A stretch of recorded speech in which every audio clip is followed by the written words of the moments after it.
Hi folks, today's topic is all about how to save salary from deductions in Accenture.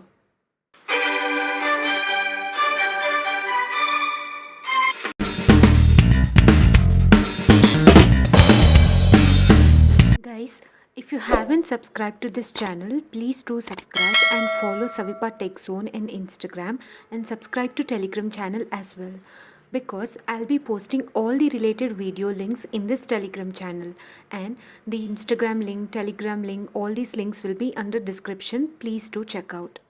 Now let's get into the actual content. When we receive our offer letter, immediately we'll search for our annual package, because if it is handful and satisfying number, we'll be so happy. Then immediately our next step is we'll be opening calculator in phone or any device and start our calculations.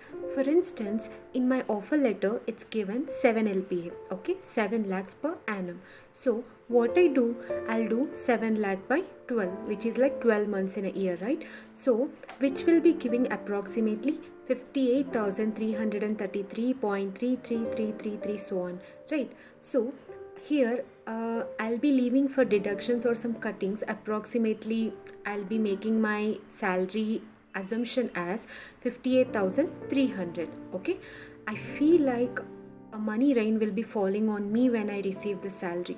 I'll be thinking and making lot of plans, swiping cards as I wish, and keeping EMIs, because anyways I can pay next month with my new salary, right?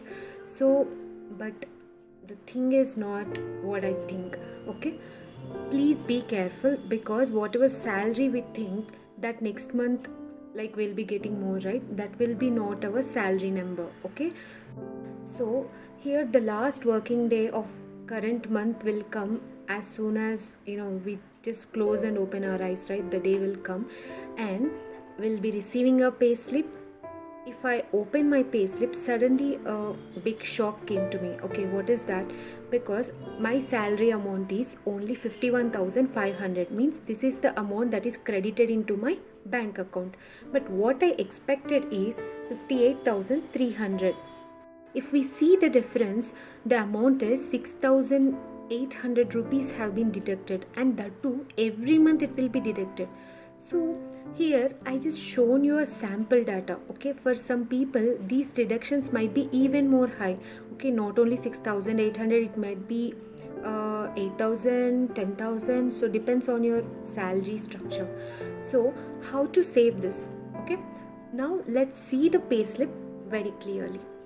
Whatever the earning section is there, that will be our calculated amount. So just before I have calculated, like it is 58,300, right? That will be the earning section, let us assume.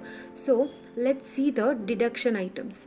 For for professional tax, they have deducted 200 rupees, and for provident fund they deducted 1800 rupees. For income tax it is 4,800 rupees. So the total amount they deducted, okay, as a sum, it is 6,800, which is summation of 1800 plus 200 plus 4,800. Now among this, how can I calculate my total salary? Earnings minus deduction, which is 58,300 minus 6,800, which is 51,500. So let's see, why does this deduction happen?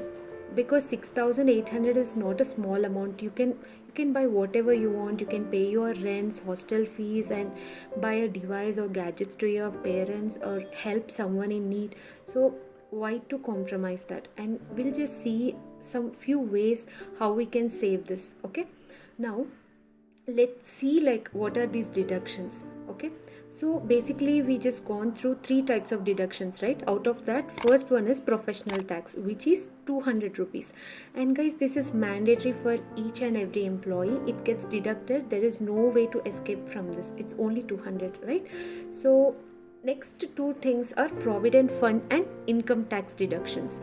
So from these two we can save our salary. So these are the things that are in our hands. Okay, so now there are few ways where we can save our money from deductions. Among them, the first one is tax declaration. So the next thing that we can say is next is the compensation plan. That is, we have to declare our compensation plan. So it is compensation plan declarations. So let's see how this tax declaration works. Now, once if you open your AllSec portal, please search for tax declarations. Inside this tax declarations, you need to declare what all you are owning. Okay, there will be multiple sections like 80C, 80D, 80E, 80U, 80DD, 80EE. Okay, here I mentioned only few. There are many more sections once you open this tax declaration tab. So in this you need to search for eligible section and declare your tax. Let's see the sample thing. Here, suppose you're having some policies, okay, like LIC policy or any other policy, and which you started and already exist. So you can declare here under ATC. Or if you are married and you are having kids and you are paying their school fees or tuition fees, so under ATC section, under ATC and subcategory, which is tuition fees, okay, you can declare that tuition fees as well under ATC. So ATC is not only for the policies and tuition fees. There are many subcategories which I couldn't mention here actually. So you can go through in your AllSec portal and you can have a look upon the ATC section.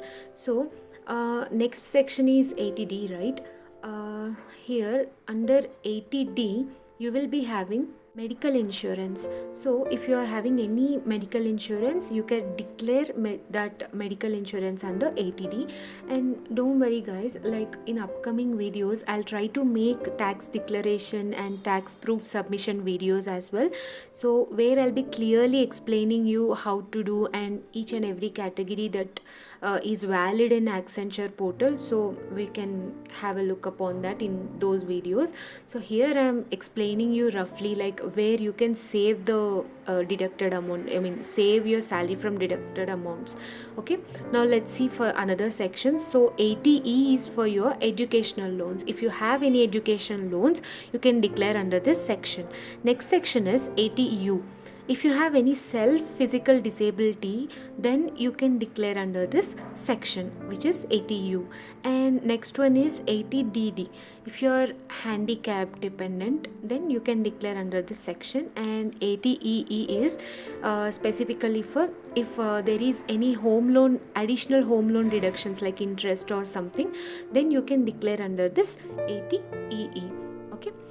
So guys, please remember one important note. Okay, you have to remember this. If you're really having proofs for this, okay, then only please declare. Okay, otherwise don't declare. Because see, now suppose you are having some rent receipts, okay, and you are having some policies, okay, and you are having some home loans and you are having some medical insurance, then you can declare those things in the tax declaration portal.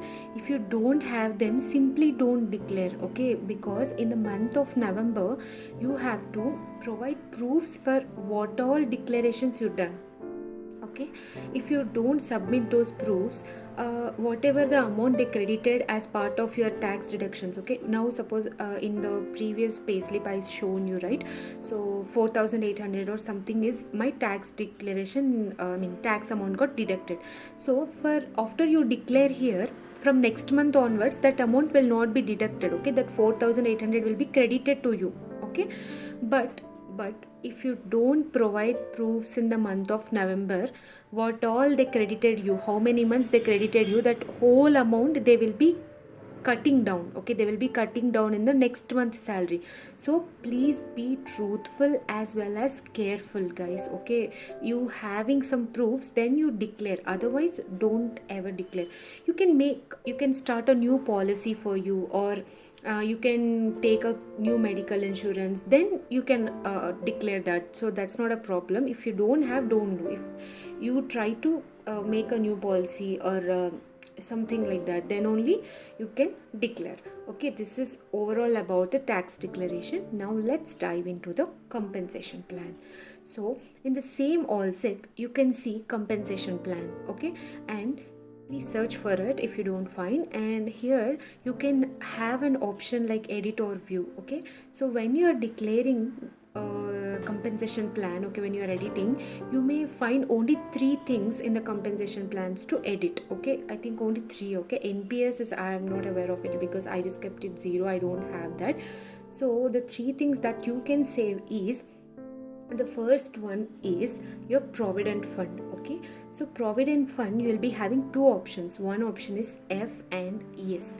So F is nothing but you're declaring it as 1800 per month, or else S means like 3600 by default. They will be providing you that value, you can edit that. Okay, here keep in mind like this is like very beneficial to us in a long run. Okay, if you're thinking for a long run, if you want like more bulk amount at a time during your retirement like that, then you can keep 3600. That's not a problem. Okay, you feel you are having enough money. Okay, you are having enough money for your expense, then that's fine, that's obviously fine, you can keep 3600. But you're feeling like your expense is too high, then you can go for 1800 option as well. So you can save 1800 per month every time that whenever you receive salary, you will receive that 1800 as well. So think about it. Based on your expenses, you can choose 3600, which will be really beneficial, guys. It's a huge interest you will be getting. Otherwise you can keep 1800 based on your interest. So the next things to declare are meal allowance and travel allowance. See guys, suppose if you are doing work from home, so it's of no use to declare this meal allowance and travel allowance because you're not gonna travel to the office, as well as you're not gonna eat anything in the canteen. So it's of no use to declare something like coupons or whatever you're getting. I think it's really waste of time, so waste of money, sorry. So suppose you are doing work from office and you want to taste some canteen food like which is delicious, and you are working late nights, so they will be providing you a cab facility, which is really helpful to girls as well as boys as well, right? So think of it, if you are really willing, like your project people may call you to the office and you wanna go. See, suppose for me it's like a thrice a week or twice a week they call me to office, so I feel like yeah, it's better to pay the travel allowance and meal allowance so that I can taste the delicious food in the canteen. So whatever, so if you're staying in hostel eating daily routine food, it's better to taste. So based on your interest, you feel you want to take those things, you can declare that meal allowance and travel allowance. Suppose you are staying in home, okay, you're doing work from home, then I suggest you whether you want to choose or not. Okay, as per my suggestion, please don't choose it because you don't find anything useful with that. So guys, that's all about this, like how to save salary from Accenture. These are the methods that I have followed personally.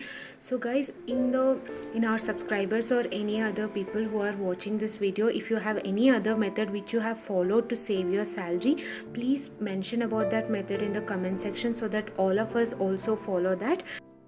So guys, if you find this video somewhat helpful to you, please do subscribe this channel and like this video. And if you have any sort of queries, please comment in the comment section so that I'll be responding to you. You can ping me in Instagram as well. Because of office tasks, I might reply late, but definitely I will answer when I get time. And thanks for watching guys. Please do subscribe, don't forget, please do support as always you are doing. So take care guys.